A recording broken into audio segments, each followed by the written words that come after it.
incompetent people to manage a country of 200 million people, which is not based on their experience or competence in these very important areas, the result you get is what we have now. And I hope Prince Adewale is not saying that the political activist is not good. I'm a political activist, don't compare me with Keyamo and the rest of them. This country is in need of a political activist president who understands activism and politics for the sake and for the good of the people of Nigeria. So all of these are things that can be addressed equally. But what you have not mentioned, because you worked at 90, is that oil companies are owing us $6.4 billion they haven't paid in debt. If they paid us, we wouldn't have to be running to China. The issue of insecurity cannot be separated from the poverty, that has been visited on Nigerians. And the issue of corruption, like I've always said, it's endemic, especially if you look at the two sectors of the economy that matter in how to govern a nation. You look at the armed forces, you look at the major sector of the economy. And when you're looking at major sector of the economy today, you cannot but look at NNPC. And unfortunately for us today in this country, the two sectors that matter are under the Commander-in-Chief, which is Mr. President. And in those sectors, you have endemic corruption. So even the money to now fund the security outfit so that they can be effective is stolen, in a manner that you wonder whether these are Nigerians, whether they even understand the fact that there is God and they will account, after they have finished their time here. And what I'm saying is that you need to have a working security architecture. You have to have a policy. You have to have the standards of application of your policy. To do what? One is to avoid risks, to identify threats, and then to take action when there's an incident. That is missing in Nigeria's security outfit. And it's missing because of corruption. Because there is nobody that is in charge effectively. Nobody has been punished for all these things. No matter how much money you put there, if you do not have discipline in the security. We've heard of cases of service chiefs that have stolen so much money, people have come out, and then what happened? They were rewarded with appointments, instead of being punished. So how, in that sense, can you get security in the country? So this is where we must begin, to be able to govern, and then govern, like I said, rule of law will be our mantra. Honestly, say, let us not shy away from the question of insecurity itself. Overwhelm insecurity. Then you begin to talk about the ancillary issues of what else causes it. In other words, the direct confrontation of getting to an old woman, an old man who is farming, and deal with him and make him run away from his farm. So where is government? Who is coming to stop that from repeating? That's it. Let's tackle insecurity head on. Let's win the war. Let's be on top of the situation.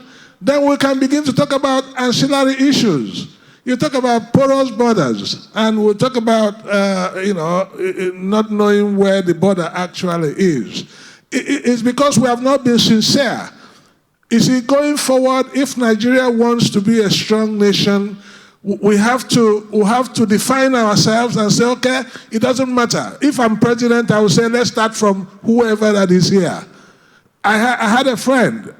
When I left school, I went to see him at Idiroko. He was in customs. And he took me to the border.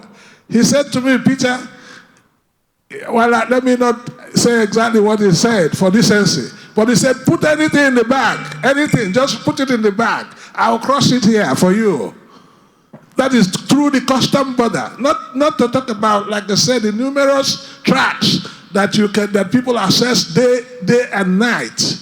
That's at Idiroko. We hear what is happening in the north. It doesn't exist. So, but is that how a country should be run? We are not sincere. So we have to draw a line somewhere and then get on the head of what is the problem And then when you've done with that, you begin to do the rest. And we can get the rest straight. One, we should stop using law enforcement to solve political problems. So there's no reason why Nnamdi Kanu should be facing DSS or police. His problem is political. So stop using political solutions and making them look like law enforcement. The cause of lack of truth and lack of justice in this country is creating tension. But a good head of state will apply political solutions. Remember, there was a time the army was fighting with the chief in the First Republic. It never resolved anything. The Republic collapsed. So we deal with that. Secondly, the government itself has to know that you can't have a lot of ungoverned spaces in the country. Yesterday, I was at Mubi. I went to the border with Cameroon. I came down to Song Hong, all the way down. I didn't see the Nigerian army until I got to Jalo Cantonment in Yola. So, and if you go to Magadali, there's a warfare going on there. So I look at that sector, it shows to me that the footprint of the army is very thin. Third point, if you look at the community, I had meeting with community leaders all over Adamawa State. Within the community, they have solutions to their problem. I spoke with the emir, I spoke with the vigilante people. So there's anything that is confusing us here in the elite class does not confuse them. They show me their defense mechanism. They show me why they were able, because I was sitting down and eating at a place where Boko Haram had its headquarters. And I was asking them, how can you be here? They said, this is what we do. The fourth thing we need to do is to ensure that those who are in government do not enjoy proceeds of insecurity until you address that, because that's where they have all their billions coming from. Until you address that, and as Commander-in-Chief, I will address that effectively. I will not do my politics using security money, which is what they do now. That is where I start showing leadership, and I will not bring politicians into the security architecture to raise money for the next election. Thank you. We do not need to bring any security architecture that is extra-legal at this point under any umbrella. I think what the states are telling us is that Nigeria is ripe for that restructuring we've been asking for. And because we delayed it, governors are acting on their own. But the creation of sometimes rogue security units would never help Nigeria. So what I would encourage us to do, and what I want to do, is to junket the 1999 constitution created by the military. Let the Nigeria nation create its own its own constitution that is not a fraudulent document as we have now. And that constitution will address the issue of state police, address the issue of local government police, address the issue of even campus police. Every of these units should be able to have their security units. Where I live in the US, the town where I live is not up to 3,000 people. They have their own police with 7 vehicles. I'm sure they probably have more vehicles than some state police commands in Nigeria. I'm exaggerating. Fact checkers, you don't have to worry about that. Yes. But the truth is that until we fix that constitution and allow states, local governments, towns, cities to have their own security units and not the ones controlled or formed by governors who, whenever nobody's watching, we're going to use them to rig election or beat up people. Because if we do that, then we can train all of these police units in a unified way.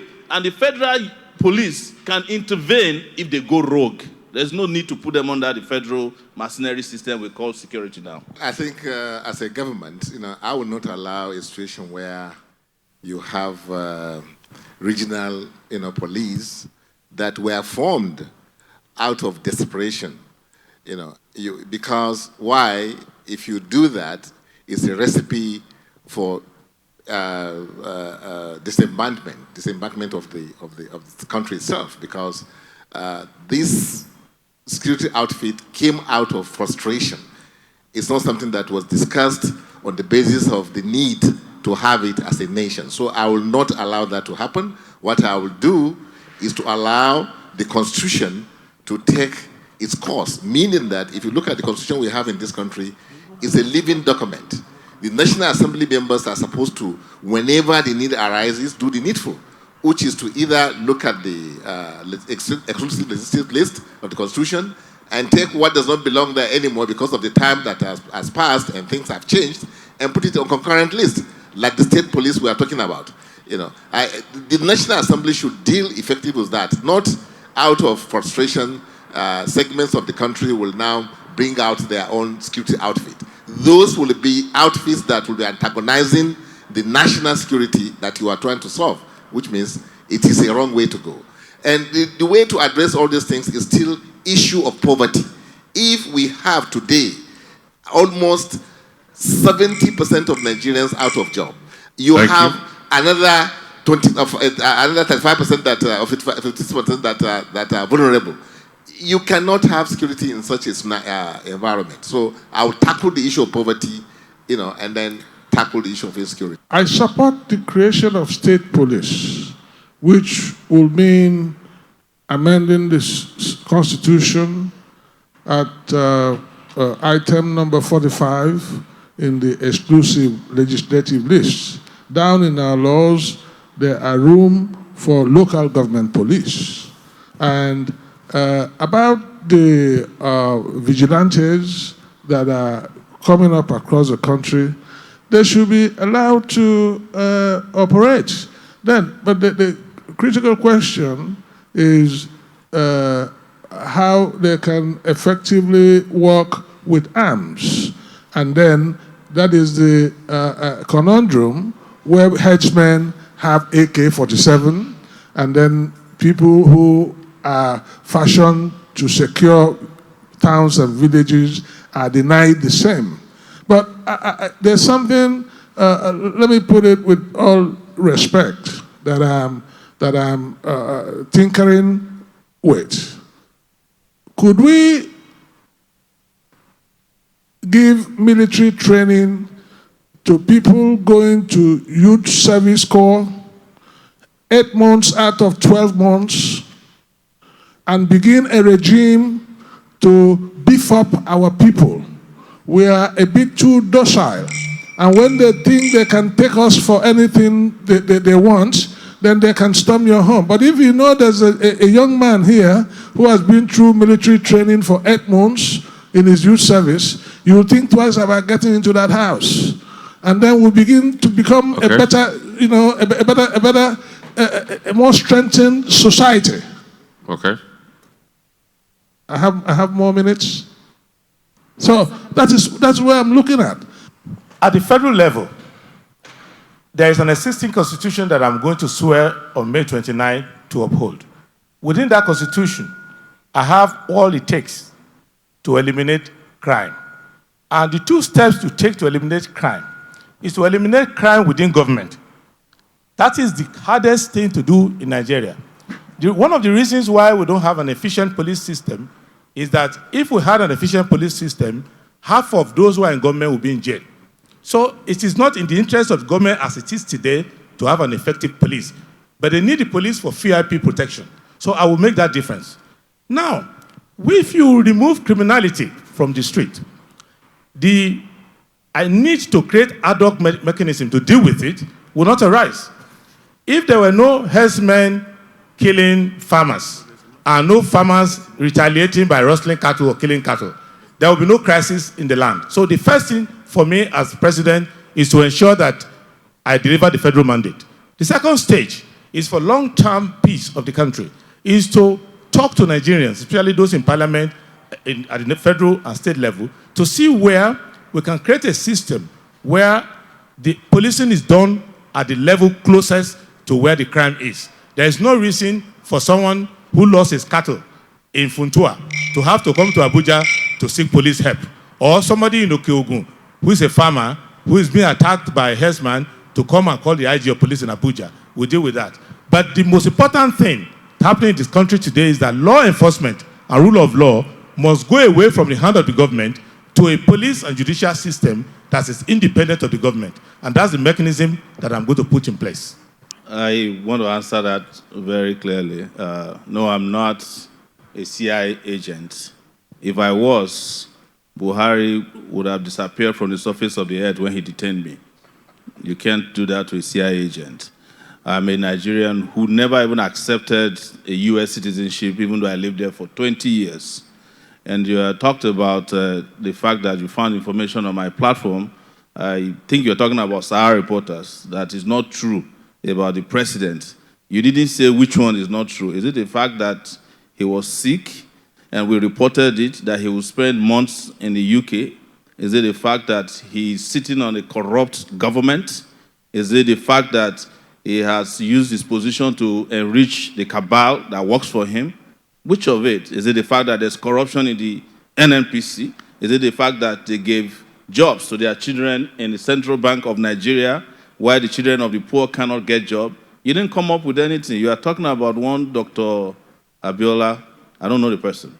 I've not written for Sahara reporters in a long time. I spent time in jail, you know. I couldn't have been writing Sahara reporter stories from detention. I was confined to Abuja for 3 years. I couldn't have been writing for, so I can write from anywhere, no doubt, but I have not been doing Sahara reporters. I know probably you came with the Dr. Abiola because she was arrested, I heard, because her police orderly was battered. This is not where to prosecute that. Go to the IG's office. The other part of it, please, I want to speak about is education. It's very important to me. And the best way to address it, first and foremost, is budgeting. That we meet the budget that has been prescribed for education. We need education, and I believe education can solve crime, the right education. Because some people who are also involved in crime are educated, a lot of them, especially those in government. Serious education, serious criminals. So education don't automatically wipe out crime, but education can help uplift people and can create citizens that can build their countries out of poverty. Thank you very much. We have to have equality, and the way to have equality is to have a system that doesn't look at your gender to start with, so that opportunities are given equally. Second is to have a way to create equity. Equity is that in some areas, the women have been disadvantaged over time. So with respect to, for example, school enrollment, opportunity for job, flexibility in the workplace, and ensuring that women, crimes that are towards women, violent crime, sexual crimes, exploitation, those ones are given emphasis. But the clear thing to do to make the women comfortable is to have a government where you don't feel denied of anything because you're a woman. So I need to let us understand that. With respect to the president who stepped down and become Minister of Petroleum, the problem is that those who have done it, they don't even do either of the job. They don't do the president job, they don't do the Minister of Petroleum job. Otherwise, if you did your job as president, you're automatically Minister of everything. So you will supervise everything. But if you look at it, it's because of the way the politics is designed. They go for where the money is, the juicy thing, where it goes. So whoever produces the Minister of Petroleum, CBN governor, finance minister, somebody in charge of security, is controlling 90% of the money in the government. So even if he was a school sat dropout, you will see people going to their house to worship them. So they are fighting among themselves as to who's going to control the money. Okay. But effectively for me as president is to make sure that I have top people who can manage each sector. And for petroleum, I know about 70 or 75 people who are very good and who are patriotic, who will manage it very well. So are other sectors. Thank you so much. We'll come to you, Professor Amadi. Thank you. Gender issues are sensitive and we ought to look at them. And even in the Constitution, as Section 42, it talks about freedom from discrimination, but that is far from what you see in reality. And then we'll talk about the 35% employment rate in government, even by the Nigerian gender policy. It has been knocked down in a court recently. But effectively, I wouldn't want to, I want to rope it up with children, especially, because I did a lot of work since 2008 when we tried to entrench the Child Rights Act. We had that pilot seminar in Kaduna. Now, as I'm speaking, 11 states in Nigeria have not domiciled the Child Rights Act. I have a passion for it. And those 11 states are in the north. But it does not remove the fact that all over the country, both in the north and in the south, there are children hawking day and night, carrying on their head what money you cannot use for a bottle of 2 bottles of beer, and they go round the place every day on that. You see, we should not allow that. So the vulnerability of the woman will also be done together with that of the child. Quite interesting submissions there. Fantastic discussions on insecurity and poverty amongst these Nigerian presidential candidates. And of course, we have in the studios here Associate Professor of Law and Arise News analyst, Sam Amadi, who is going to dissect, from the leadership perspective, like Professor Amadi said. He said there are children hawking day and night, and of course the women who are not properly protected, would engender this kind of situation. The leadership question here is what has, come to the fore to be x-rayed. How would you describe the second series and the panelists here? Well, first, a much more tempered town hall. We saw the first one, some unruliness at the beginning. Now it looks like the sitting down also helps to make it much more conversational than, kind of lecture. Isn't that what town halls are supposed to be? This is a better framework, I think. So they sit down, relax, and don't feel under pressure. This is not electioneering. Again, we saw this is second cast. So some people argue that, well, these are probably the cast of those who probably may not be president. But you can see that it didn't diminish their enthusiasm, their passion. They keep talking about if I was president. So the idea of democracy is that they also have a chance. Depends. So, but how about the deep, residual knowledge that they display? Well, they showed, all these guys, Showore has been, this is the second time he's running as president. Amadi is a professor, he's been around. Engineer Yabaji Sani is a sound engineer, well trained. Adebayo is a lawyer, quite senior at that level. So primarily these are qualified. They have been part of Nigerian society. And they showed that they understand the issues. I think I really like some of the policies they brought up. But two things to point out is that they are more critical of the government than the first panel. The first panel didn't fancy themselves.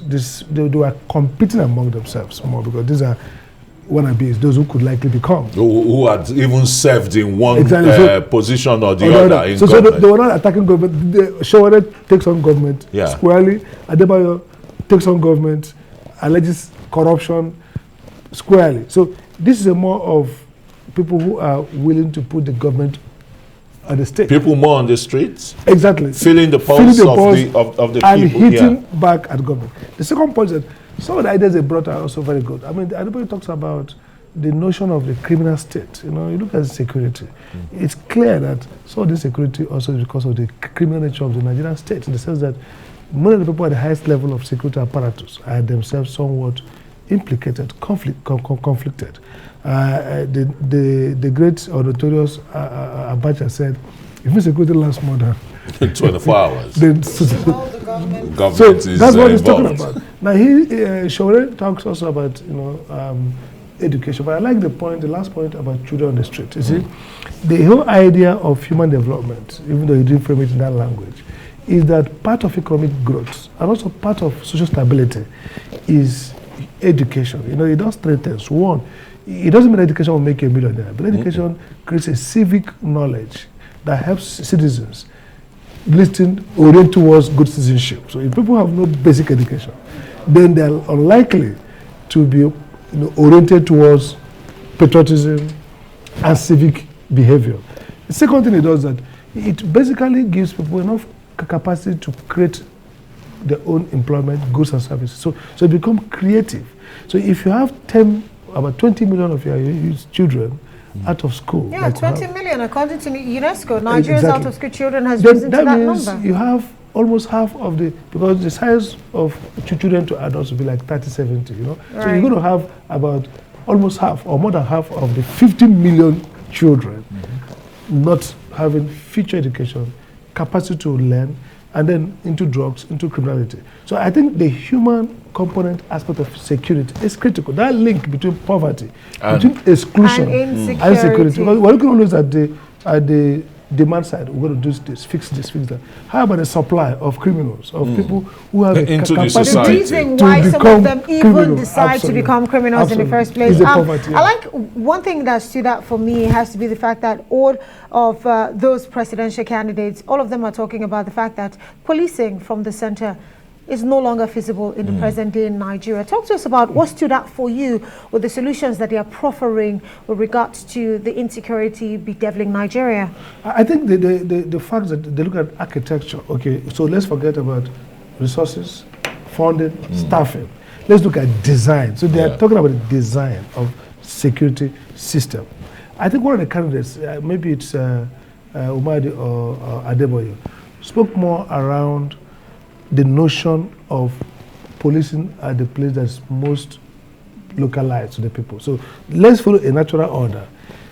The theory of subsidiarity, you manage problem at the lowest level of close contact. So if something is stolen in Sokoto, in Kwara and Moda market in Sokoto, we don't necessarily have to call the get FCID. a signal from FIC to intervene. Yeah. So it has to be structured, whether you have state police or you don't have to, but you should have police capable of initiating, taking action, concluding action without necessarily having to revert to Abuja.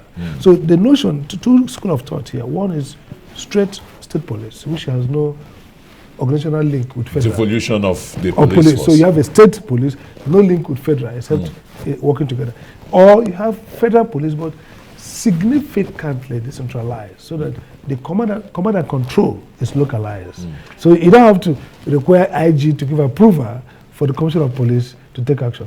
And that's, for example, in New York at the time when I was in the US, the Bratton, who was a former police chief in Boston, retired, was hired as chief of police for New York and crashed crime. Yeah. In fact, sometimes they bring in civilians as heads, people who have executive capability. So I think that's still a primitive, if you like, way we're running our system. Too much governmentality. Top down. So you're sort of agreeing with Adebayo, who says, you know what, you have to get a police system where the policing of Nigerians is independent of both the government and the judiciary. So that way you get professionals coming in actually, if you look to at deal with the insecurity. Police Council and the Police Act or Constitution, it wasn't designed for governors to dictate to IG or for the president. The problem with Nigeria is that our political distortion, the genealogy of our politics is such that too much of self-surrender. So the police IG will surrender his power. For example, not in the Police Act or Constitution is designed to say that the IG should call on Mr. President or anybody to tell him how to manage operational work. The operational work of the policing is squarely with the IG. But oftentimes, because of appointment, because of patronage, these police chiefs surrender those operational powers to a chief executive. So, for example, there's nothing that gives governor of a state any power to interfere with policing. The governor has no, it's not chief executive, it doesn't have no control over federal, the constitution says federal police. But what happens is that because of interest, they want to gain favor, they surrender that activity. So yes, while we talk about design, let's also look at the character, the cultural issues, the normative issues. Because even when we say independent commission, we've seen independent. The chief executive themselves will still make themselves dependent because they want the government to help them with access to resources. All right, let's look at the discourse on the Constitution, particularly as raised by the learned silk Michael Zekome, where he reels the defects and, a nebulous constitution that the country is running, and how the presidential candidates responded to it. And I'd asked earlier, A redrafting of the constitution is becoming such a windy situation, is becoming a and Dr. freeze. Amadi has always said that for us to keep doing that, that means we're an unserious nation. Yeah, particularly when you look at the National Assembly since 19, you were even part of that system then. Up till now, are we really going to get it right? Back to the point, you see, link it together. If you look at political science research, tells us that many of the countries that go through continuous change of constitutions are usually unstable. The most stable countries in the world have had constitutions that are very old. And why is this so? Because you see, constitution is a device to take out important issues from contestation. So when we say, for example, constitution says nobody should, all women and men have equal rights, it means that no politics can change it. Now, when you make a constitution amenable to changes all the time, then you put all the issues around their existence as a country into politics, and politics can change. But the other issue is this. There's too much focus on constitution. But if you look at governance, really, constitution is not really what determines most of the issues. For example, economic management, the fiscal policy of the country, budgeting. Look at our budget. Every year we put budgets that pander to elitist interests. The budgets do not serve socioeconomic well-being of the ordinary people. The Action Aid and the other poverty agencies tell us that part of the crisis is because we're not funding, the budget does not reflect socioeconomic priorities to drive human development. It's not a constitutional failure as much, even though there's some aspect. So I think we should look at constitution again, but we should not just sit like the National Assembly does, 10 wise men come and draft something. It should be part of this campaign now, so that over time you develop consensus on key issues. For example, this state police now, we should first discuss it as we're discussing. By the time you now go to constitutional drafting, you have developed consensus. You have clarified ideas. If you look at the American constitutional amendments, the 13th Amendment, some of them lasted for 10 years.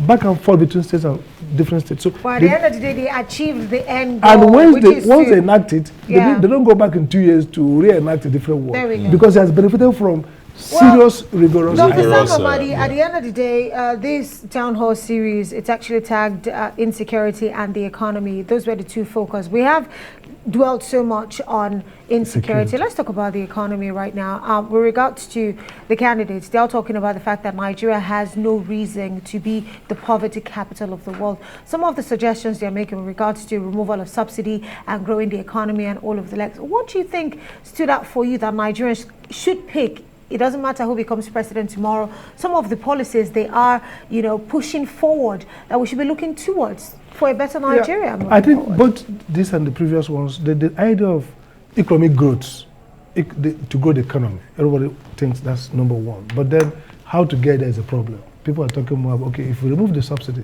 how about how you provide for the consequences of that subsidy? I'm in support of getting the prices right, so people should pay the right price. But the question is, how do you structure the transition? Because there's no proportionality between subsidy removal and access to the benefits. So the poor will suffer more. You have to provide a device. The second issue here is, if you look at the PDP, OKOA, P2B, the last one, and everyone here, they seem to talk about diversify the economy, But the question is, you need to think in terms of why haven't diversification worked in the past? We've talked about this for decades. What do you need to do to drive diversification that creates what we call articulated economy? And I'll give an example. Nigeria have seen some growth now in the non-oil sector in terms of contribution to GDP, okay? Even though revenue-wise to federal government, the oil sector is still the predominant supply of public revenue. But GDP contribution is small compared to agriculture, compared to service sector. But the question is, look, now if you look at rural economy, even though agriculture is prospering, it's not having a positive impact on rural economy. Because the off-takers are really not there. And secondly, there's no linkage back. So if you have good roads, and smallholder farmers can take their products to market, and then they earn money. They don't even need to go to the markets because the market will come. The market will come because there's road. Straight away. And the cost is less because absolutely on them. So what I've done is we are creating growth in agro sector, but that growth is not impacting on the well-being on the economy of the poor people, on poverty alleviation. But look at China, for example. China converted rural area into economic hub. Cottage industries, from TTV, town village enterprises. They moved to exports. So the same with South Korea. You move from the former agrarian revolution to export-based agro-business, to manufacturing, so there's continuous organic and integrated growth. Gradual, and organic and integrated. So everybody benefits. Yeah, because I was just going to talk about that. The candidates talked about industrialization and the rest. And we know that there will not be that quick fix to industrialization when Ajaokuta is still emerged in politics of whatever nature, almost 40 years on. You have electricity. Yeah, power, of course. I mean, that's a big recurring phenomenon, you know, a minus on the development index of this country. Then look at the Okuiboku, paper mill. Then you still have the other one. If you continue listing all of them, will not be done by the end of the show. Because at the end of the day, there's so much potential here in Nigeria, but some of those potentials are not. We shouldn't be talking about potentials at 60. No, but the a 60-year-old man is, you raise an issue about industrial policy. APC is big on talking about industrial policy and industrial infrastructure support. Now, the critical issue here is, if you look at how other countries industrialize, you have to integrate their policy. For example, a policy of industrialization will also be a policy that says, what are the sectors we want to grow faster? What are the policy support we need for those sectors? Then how do you ensure, either you're going to do subsidy, like we talk about support for those sectors, how do you ensure that those subsidies are efficient subsidies? For example, if you have a rentier economy like our own, and you say want to support agro, like CBN has funds now for, let's say, rice farmers, grain farmers, whatever it is. Now, you give it to people who have access to government. You give it to the wrong persons, and those people think it's a largesse. There are no supervision to show that, like in Korea, for example, when they did this kind of showboat, big enterprise like Toyota, they gave them subsidy to. They give you 3 years to go to market, you must export. They benchmark you on export policy, on efficiency, R&D development. So for you to earn those subsidies, you must meet those milestones. That is strategic leadership. So it's not enough to say we want to industrialize the country. Do you have the discipline? Leadership now? Do you have the lack of corruption? Do you have a public sector that is smart, focused, that is going not to drive ethnically driven, that will drive those licensing framework, those support base, those subsidy support, those R&D support that will now help you? Look at Taiwan. Taiwan has to create all this together and bring knowledge, bring the universities, bring financing to create that explosion on semiconductor industry, which they control now. Yeah. So if you look at the niche market, you have to have that capacity to find grow. Your niche. But we can't do that because each time government says we want to do X, the issue of corruption, issue of favoritism, the lack of elite that is disciplined, knowledgeable, and technocratic, say we want to meet in 2 years from here to here. Innocent, we give this money, but you must have 10% of West African auto industry in 2 years, otherwise take it back. Yeah. Right. Well, Professor Sam Amadi, I'm sure we're still going to, this narrative is going to continue in the next couple of days. Yeah, town hall meeting, presidential town hall meeting. We'll have another big one coming up on the 20th of this month. And Dr. Sam Amadi for in-depth analysis tonight, and of course for all your insights with regards to the candidates and all the solutions you're proffering. We say thank you.